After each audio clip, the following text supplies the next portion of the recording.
Se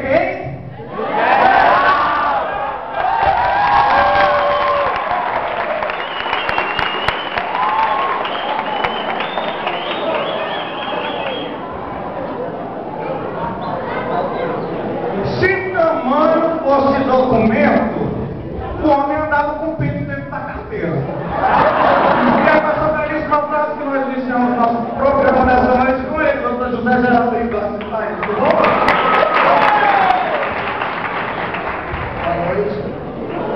Boa noite, gente. Que satisfação, que prazer imenso estar com vocês, Mas eu tô com uma coisa. Como você veio parar no Tocantins, não longe pra cá, você é uma pessoa tão culta, tão inteligente, que a gente conhece na época, também aquele nosso curso de inglês que a gente fez, né? Inclusive eu falo muito bem inglês, como você sabe disso. Fiz inglês instrumental como professor na minha época que eu estudei, né? Mas eu aprendi mesmo com você quando você começou a dar aquelas aulas de inglês. Então conta pra gente, o que te fez chegar aqui no Tocantins? A vida traz muitas surpresas pra gente, é muito interessante.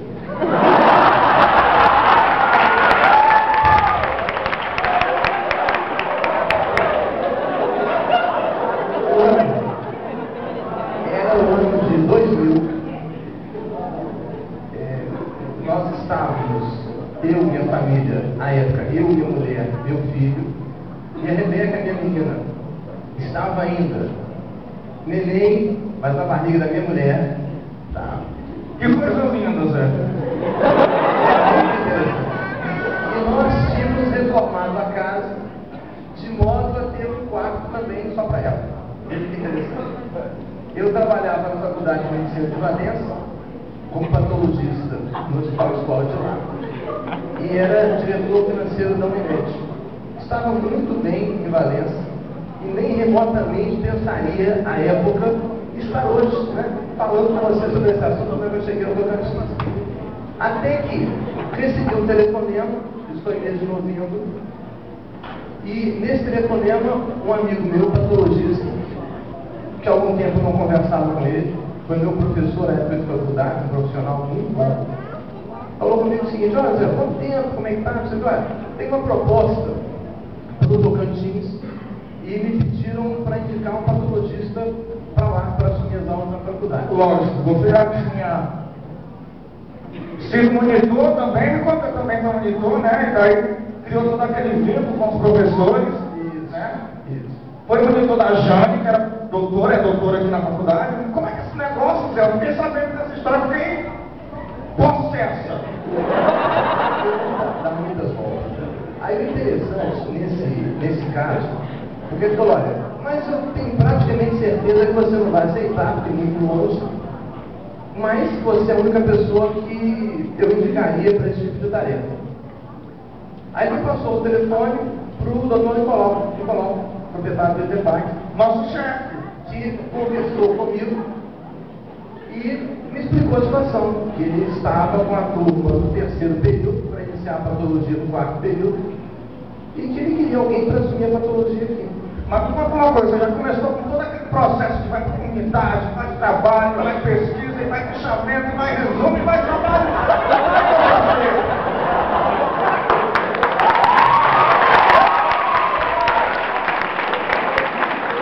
Toda a história é construção. A gente constrói a história. E você tem razão. Se eu tivesse começado desse jeito, eu não teria conseguido começar. Mas eu comecei com uma condição quando conversei com ele, de modo a poder vir conhecer Araguaína. E foi uma cidade que me surpreendeu muito, porque as Muito pessoas... sujeira. Acho que sujeira a gente encontra em todo lugar. Buraco. Vou te contar uma história. Buraco também. Não tinha prédios, e você é acostumado com vários prédios. Mas tinha três, e um deles eu não tinha apartamento para alugar pra mim. Você é muito chique, Zé. Uma coisa interessante, vou contar para você uma história. Um sábio árabe estava às portas de um pequeno lugarejo e acompanhado pelo discípulo dele. Aí chegou um estrangeiro nessa cidade E ao chegar, ele perguntou, como é que é aqui? Aí o sábio perguntou para ele, como é que é de onde você vem? Aí o estrangeiro respondeu, olha, lá é muito complicado. Lá é muito sujo, tem muito buraco, as pessoas mentem, as pessoas caluniam, as pessoas não são amigas, etc, etc.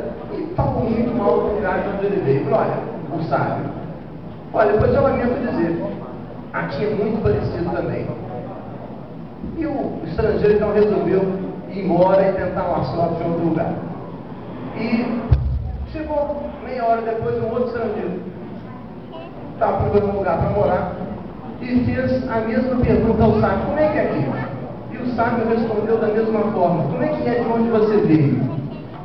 Aí o estrangeiro responde, olha, eu vim de uma terra muito boa, que eu precisei mudar, tive uma dificuldade, mas a terra é muito boa, as pessoas recebem muito bem, as pessoas são educadas. Terra boa é Manaíra, que tem papo. Tem oportunidades, tem buracos que nós podemos ajudar a tampar, tem sujeira, mas é nossa obrigação ajudar as pessoas a compreender melhor a necessidade de uma visão ecológica efetiva. E nesse processo todo, eu estou procurando um local novo e eu espero a sua opinião sobre como é que é aqui. Aí o que o sábio respondeu? Olha, aqui é muito parecido com o lugar de onde você veio. As pessoas têm preocupações em fazer a vida melhor, em progredir. Eu acho que você vai gostar daqui. Aí o estrangeiro foi e entrou na cidade. O discípulo perguntou para o sábio, mas como é que pode uma coisa dessa? Você falou duas coisas diferentes, completamente diferentes. E o sábio respondeu, olha, é fundamentalmente a maneira como você vive que faz o lugar onde você está. Araguaína é uma cidade extremamente interessante. Eu posso testemunhar disso. Durante 2 ou 3 meses, o que eu mais ouvi nas lojas da cidade, nos postos, serviço, comércio, foi bem-vindo a Araguaína. Uma cidade hospitaleira, povo realmente caloroso. Isso quando você chegou, nos 6 primeiros meses. Nos 6 primeiros meses. E eu continuo tendo uma impressão muito favorável das pessoas que aqui moram. Mas voltando à questão de como eu cheguei aqui, aí eu conheci a faculdade, vim com a minha mulher, a Rebeca recém-nascida ficou com a minha sogra.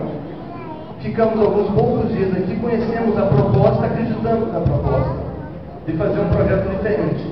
E aos poucos nós fomos implantando, inclusive em conjunto com os alunos, uma série de propostas. Por exemplo, o trabalho de extensão, ele começou efetivamente com a turma, que foi a 3ª turma, que propôs um projeto de extensão, que a época adorou o projeto. Adorei. Foi câncer de colo uterino, e a partir daí os projetos foram sendo aprimorados semestre a semestre. No qual um trabalho que eu fiz, para você que você me deu 2,7, eu queria 3. A perfeição é algo difícil. Na verdade, é impossível. A nota máxima é a nota quando nós percebemos que a pessoa chegou o mais próximo possível e não tem nenhuma observação importante a fazer. 2,7 de 3 é um notão, é 9. Eu também achei que eu nunca tinha tirado uma nota dessa em patologia, né?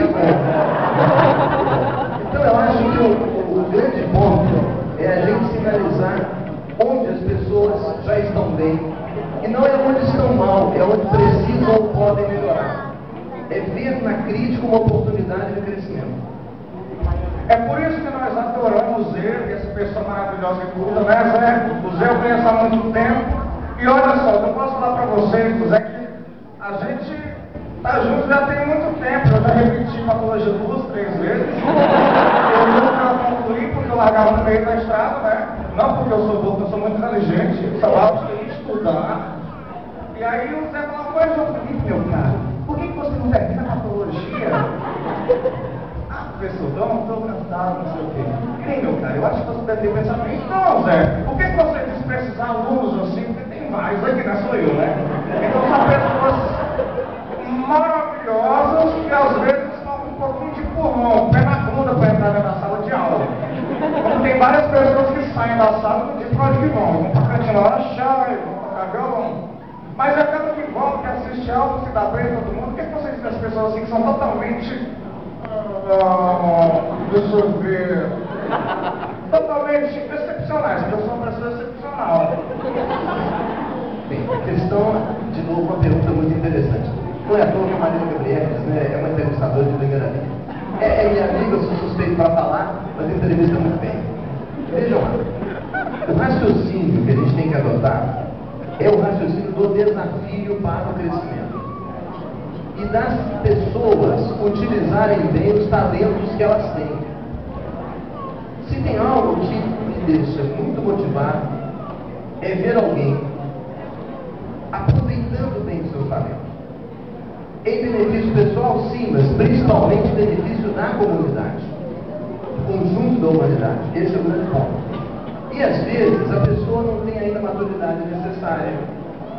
A pessoa às vezes não tem uma base teórica adequada de primeiro grau, de segundo grau, ou até na própria faculdade. Ou o aluno não se dedicou o suficiente nos primeiros períodos, então passa por dificuldades. E esse é um processo que é um processo de mão dupla. O professor ou a professora pode tentar ajudar o aluno, mas somente se o aluno ou a aluna aceitar a ajuda e decidir, olha, a partir de agora eu vou estudar para aprender e não para ser aprovado. Eu vou estudar porque eu quero ser um médico, uma médica de primeira linha daqui a 10 ou 20 anos. Esse é o ponto central. Na hora que decide isso, nós passamos a ter dificuldades que podem ser superadas. Acaba que você estudando para você aprender, a nota ela vem consequentemente, não é verdade? Então assim, Zé, olha só, o nosso tempo está esgotando uma pequenininha, né? A gente teve que terminar a nossa apresentação hoje, mas foi um prazer imenso descer com você. Você é uma pessoa incrível, que todos nós amamos e admiramos muito. Se eu pudesse, eu ficava com você 6 anos na patologia, mas eu tenho que informar, Zé. Assim, meus amigos, professor Torel, Eu sempre falo tá assim, incrível. pode continuar comigo, fazendo de novo, caso não tenha aprendido o suficiente, ou sendo monitores para se aprimorarem. Isso não tem nenhum problema. Você pode chegar agora, passar em patologia, chegar ao internato e ser monitor de patologia. Por que não? Então eu volto. Volta. Mas você vai me acusar porque o doutor Elton tem 4 anos que ele está assim. Então, Felipe, só. Isso, mas eu acho que ele está certo. A gente tem que encarar desafios óbvios, isso é muito importante. Tá certo. É essa belíssima frase que eu vou citar para vocês agora que vai terminar o nosso. Aliás, eu não vou citar a frase. Zé, a última pergunta que todo mundo quer saber. Todo mundo quer saber. Quantas azeitonas a Rebeca Eduardo pode comer por mês?